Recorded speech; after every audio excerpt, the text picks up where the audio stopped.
evalúan el factor de riesgo. Entonces tenemos, para hacer un diagnóstico, en este caso la clínica no nos va a ayudar mucho todavía, o sea, los signos y síntomas. Entonces tenemos que ir a los exámenes de laboratorio, que es parte también de lo que es el estudio semiológico. Entonces vamos a ver ahí que vamos a confirmar cuál es la disminución de la tasa de filtración glomerular. O sea, ¿qué prueba haría eso? ¿Qué prueba le pidamos para ver la tasa de filtración? La depuración de creatinina. Y marcadores de daño renal sensibles más tempranos que el de albuminuria. La albuminuria persistente por lo menos en 3 meses, porque estamos hablando de un problema crónico, a diferencia del nivel de renal agudo.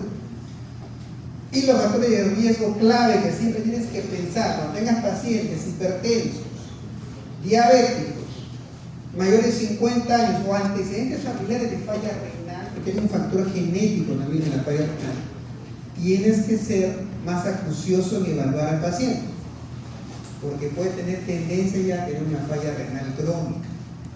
Ya, entonces la diabetes es una enfermedad muy prevalente en la actualidad y uno de los problemas que causa la insuficiencia renal crónica. Luego los pacientes diabéticos tenemos que educarlos siempre.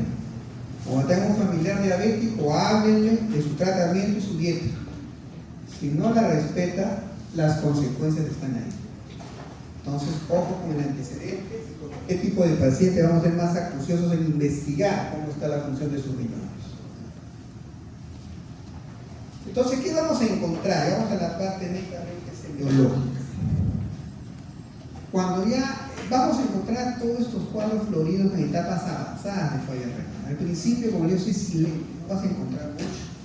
Pero cuando ya está el paciente avanzado, primero vas a encontrar síntomas generales, lo que hablamos de un síndrome consultivo. El paciente tiene fatiga crónica, o sea, todo el día se siente cansado, ya el paciente está débil, ya inclusive hay que ayudarlo para que se pueda parar, para que pueda caminar, y es un paciente que se le ve desnutrido, ¿no? Ya ha perdido la masa muscular, entonces está ya está en estado de caquexia, y lo otro que baja de peso, está desnutrido, va a bajar de peso.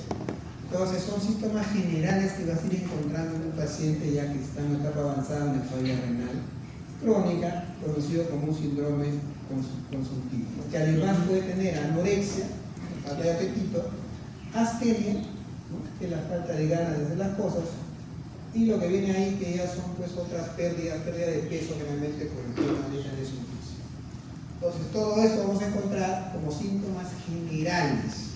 Ahora vamos a síntomas más específicos, por sistemas. A nivel cardiovascular, la hipertensión arterial en estos casos es de difícil control, o sea, los tratamientos no son muy efectivos, pero ya está en una falla renal avanzada. Va a presentar edema de miembros inferiores por la retención de líquido, va a presentar disnea, que es la dificultad para respirar por sobrecarga de volumen, y hasta puede producirse un dolor torácico con una pericarditis urémica.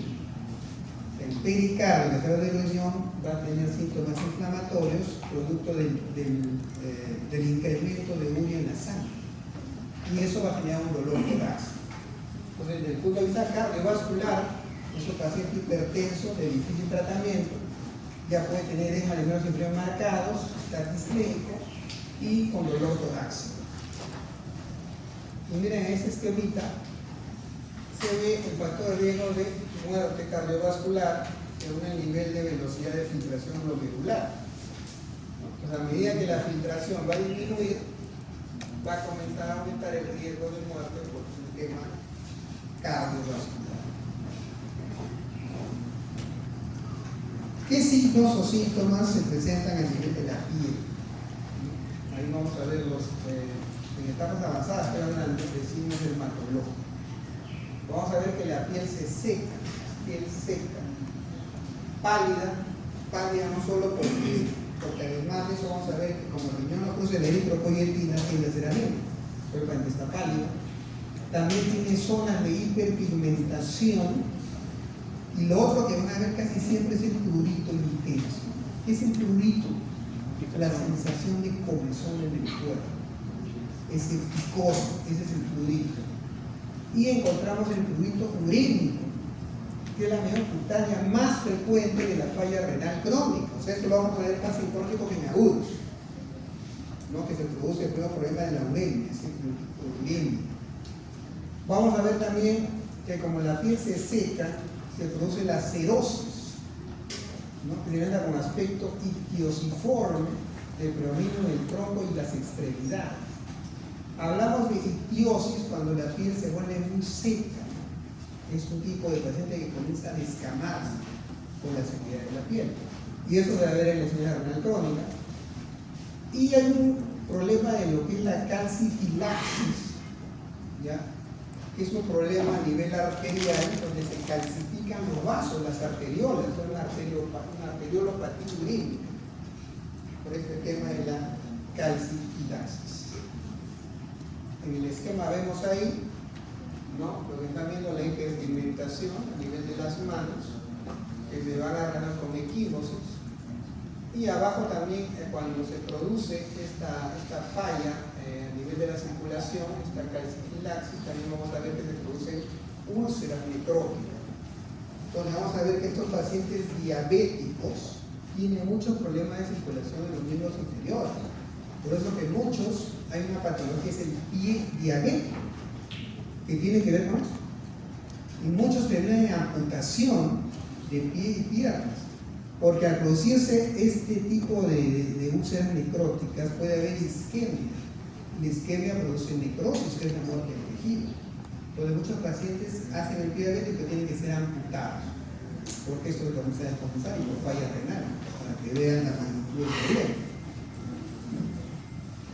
Después también vamos a encontrar síntomas gastrointestinales. Las manifestaciones gastrointestinales se deben a la uremia, que altera el intestino y la microbiota. O sea, nosotros normalmente en los intestinos tenemos una flora bacteriana,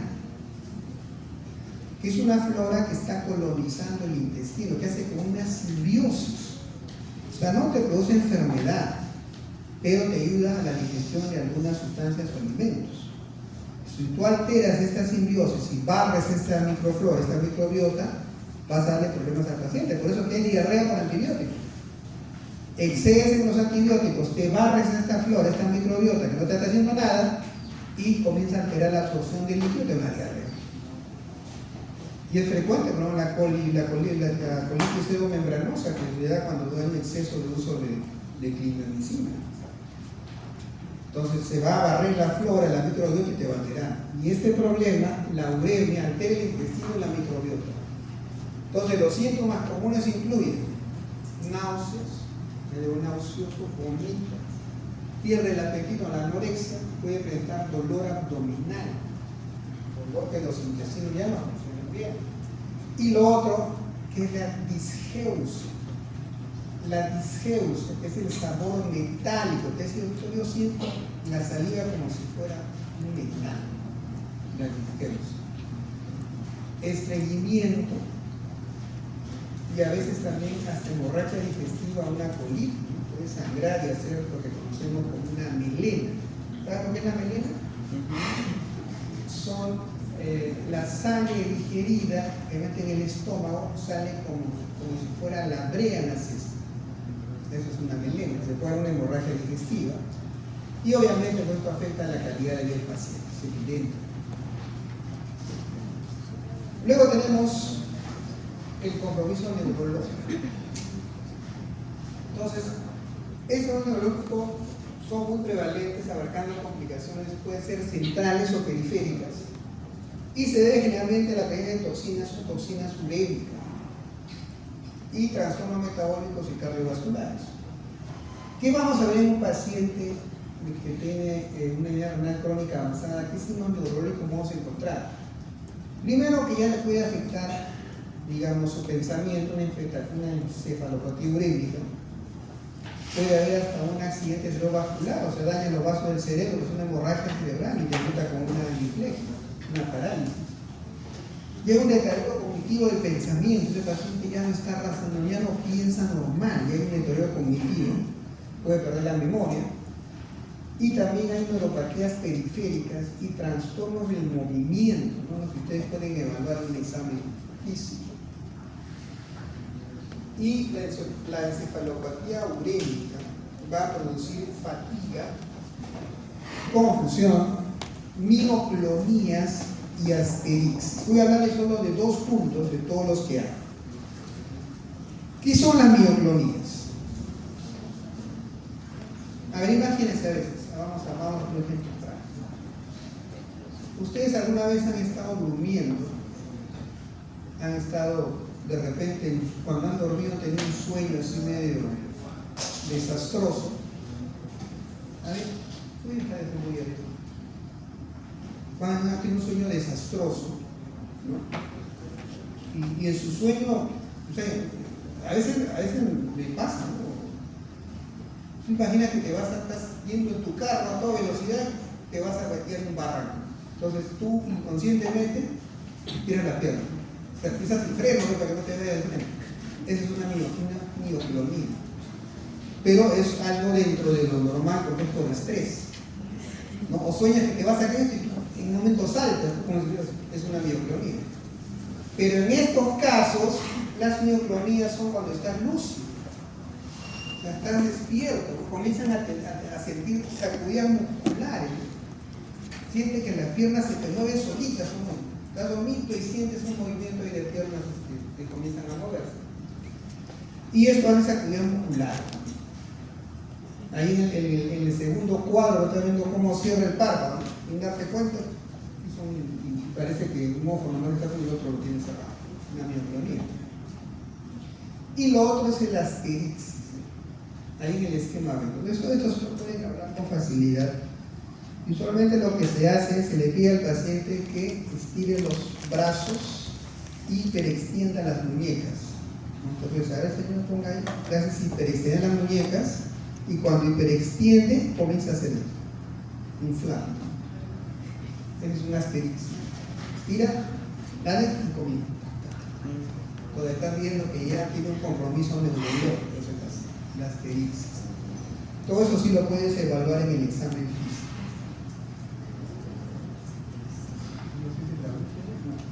Después también tenemos a nivel pulmonar. A nivel pulmonar vamos a ver que es frecuente que ella presente un edema por la sobrecarga de líquido que hemos dicho. Y eso puede llevar un derrame pleural, una neumonía, una pleuritis y calcificaciones pulmonares. Y más o menos afectan a un 27% de pacientes con mayor riesgo en fases terminales, o sea, sobre todo cuando ya está en una media renal crónica terminal, fase 5 según Carigo, incluyendo el apnea del sueño y la hipertensión pulmonar. El apnea del sueño es cuando el paciente se duerme. Nosotros cuando dormimos respiramos de manera inconsciente, involuntaria, ¿no? Estamos dormidos y uno ronca, que roncan ellos porque están respirando. Pero hay pacientes que sienten un momento, no sienten un momento, dejan de respirar. Dejan de respirar y al rato, los 30 segundos al minuto, comienzan otra vez. Es llamada apnea del sueño. Yo una vez quise guardia, me acuerdo, estábamos en el staff y tenemos guardia y yo me compartía, esta era mi cama, luego estaba un ginecólogo. Tenía este problema. Y estaba ahí, por ratos el bandido del día, dejaba de respirar, ¿no? Y al rato, otra vez comenzó y te despertaba, ¿no? Y era que tenía apnea del sueño. Entonces ya cuando él venía, lo vete de otro lado, no me deja dormir, viejo, pero te vas a ahogar ahí, no fue para tratar de emergencia. Entonces, apnea del sueño va a haber, y eso lo puede ver con el que está despierto. Tú tienes tu pareja, algo así, ¿no? Tu pareja está durmiendo y tú estás lúcido y te puedes dar cuenta. No es necesario. Y eso es también importante cuando, por ejemplo, hay una convulsión, una crisis convulsiva. Ahora que tenemos la facilidad de tener un celular con una cámara, siempre utilícenlo para el lado positivo. Por ejemplo, tienes tu pareja que está convulsionando. El neurólogo a veces, no sé, pues, a veces te preguntan, ¿no? ¿Y cómo era su convulsión? Si está inconsciente, ¿qué vas a hacer? Te preguntan, ¿no? Te sorprende las preguntas que... Pero cuando viene con la pareja, le dice, ¿usted lo vio? Sí, lo he visto. ¿Cómo era? Ahora, si te enseño un video acá. Entonces tú ves. Pero te va a decir, no, que era así, se movía acá, tiraba acá ya te da una idea de qué tipo de generalizada, focal, qué sé yo. Entonces, para eso se usa. O eso también cuando tiene lesiones genitales, a los pacientes a veces tienen un herpes genital, por ejemplo. Y el herpes pues, comienza un día, al segundo día brotan las vesículas del virus. Entonces cuando viene contigo ya viene cuando ya las vesículas se erosionaron y quedan solo cicatrices. Entonces hay pacientes que son y se toman la foto, ¿no? Entonces doctor, cuando yo comencé era así, te enseñan la foto.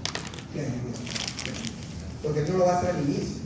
Entonces eso te ayuda para la parte semiológica. Entonces en patologías como estas que a veces el paciente no está consciente, quien está a su lado le puede hacer un video. Un familiar que está convulsionado le hace el video y cuando vas al neurólogo, así fue su convulsión. Entonces ya le das una idea para que lo trate mejor, ¿no? Entonces todo esto se puede ver a nivel pulmonar. Y también hay complicaciones hematoinmunológicas.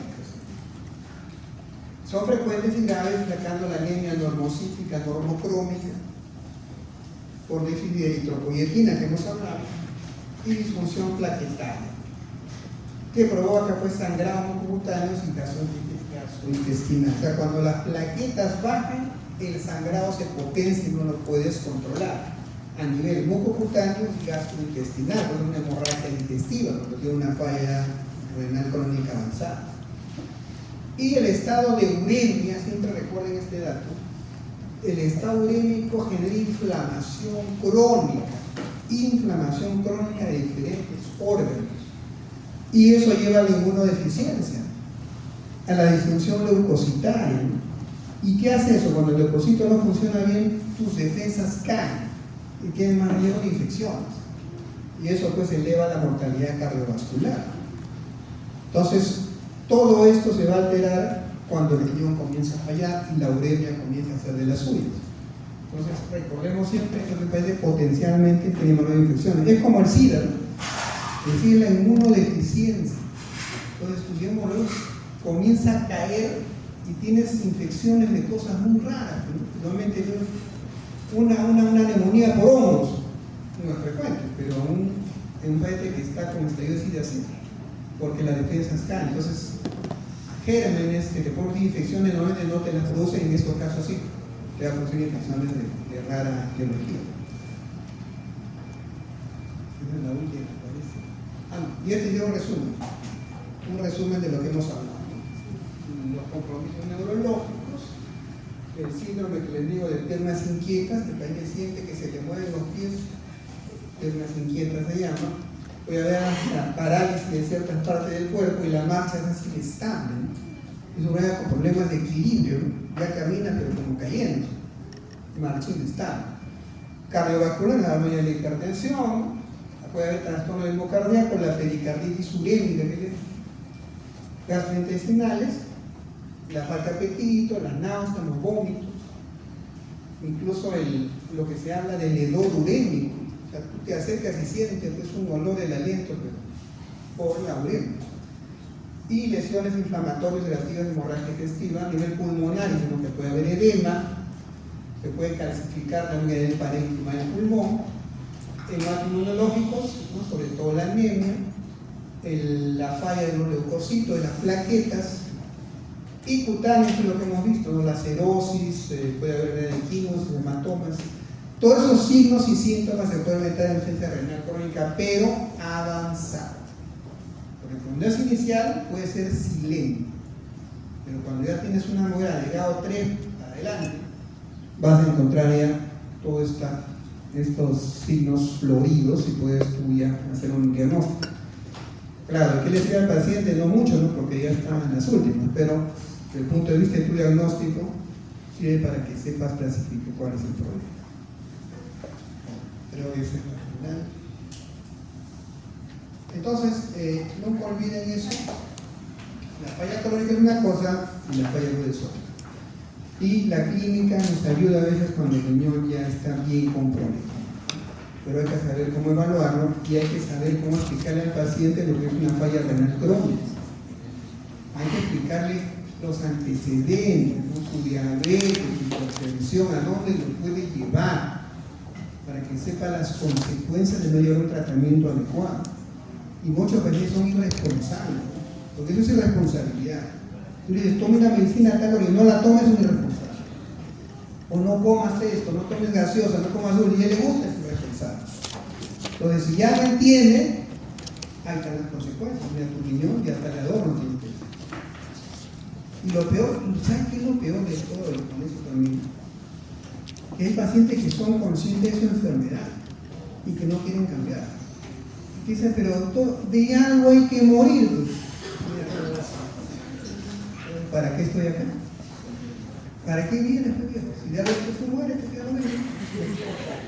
Claro, de algo que morir, pero tengo que prevenir las cosas que puedo prevenir. Tengo que ser racional. Ya sé que me voy a morir, yo no sé si mañana vuelvo acá, pero no por eso voy a renunciar a llevar una vida saludable. Porque la vida no la tenemos comprada. No sabemos, ahorita estamos bien, happy, todo, y tenemos un abuelito de 90 años en la casa, y el primero que debe es uno. Y con esto, bueno, voy a poner con esta anécdota porque es patética. A ver, esta ya es experiencia neta. Nosotros estábamos operando un paciente, entramos a operar un paciente con un problema en la vejiga, que supuestamente era para hacer una talla vesical, lo que es que no podía dominar. Queríamos abrir para una zona directa a la vejiga, porque por la uretra no entraba, porque tenía una estrechez uretral. Entonces, se abre el abdomen. Cuando yo era residente, y un asistente era el que cometió la borrada, abre y vemos que la vejiga estaba pegada a la pared abdominal, o sea, que era una metástasis, era un cáncer de vejiga. Y el anestesiólogo estaba ahí, un tipo como, el paciente tendría como tus 45, 50 años, y el anestesiólogo tendría que 40. Y como le digo, hay de todo, y este tipo no tenía tiempo. Cuando tú le pones una anestesia raquídea al paciente, una anestesia del ombligo para abajo, él está despierto. Entonces él está al otro lado, acá están los campos y él está acá. Le dice, oye, fírmale su certificado de función una vez. Así le dijo, sin asco. Firma el certificado de función, pues el tipo está muerto, le dijo otras palabras. Y el paciente escuchó. El paciente que viene y que lo apoya, si este bandido le dice que estás frío. No, el tipo comenzó a derramar lágrimas. A la semana, el anestesiólogo venía por Ramiro Prealé, y así se murió. Bueno, el paciente vino. Y ahora ha ido 2 meses más, se murió también. Pero el primero que le vamos a certificar se murió primero. Entonces no hagan eso. No tenemos la vida comprada. Tenemos médicos, todo lo que sea, pero no sabemos si Diosito nos quita o no mañana su protección. Entonces no hagamos eso de hacerle de función a un paciente porque no sabemos cuál es nuestro destino. Bueno, gracias.